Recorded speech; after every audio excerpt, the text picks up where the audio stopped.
Şəmkirdə ölümlə nəticələnən ağır yol nəqliyyat hadisəsi baş verib. Hadisə Bakı-Qazax magistral yolunun rayon ərazisindən keçən hissəsində qeydə alınıb. Qəza Gədəbəy rayon sakini 1973-cü il təvəllüdlü Elnur Hüseynovun idarə etdiyi Kia Sorento markalı minik avtomobili ilə Şəmkir rayonunun Mahmudlu kənd sakinləri 1981-ci il təvəllüdlü Aslanovun idarə etdiyi VAZ-2106 markalı avtomobilin toqquşması nəticəsində baş verib. Hadisə nəticəsində 5 nəfər ölüb, 7 nəfər yaralanıb.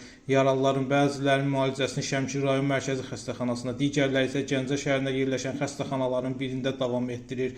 Faktla bağlı araşdırmalar aparılır.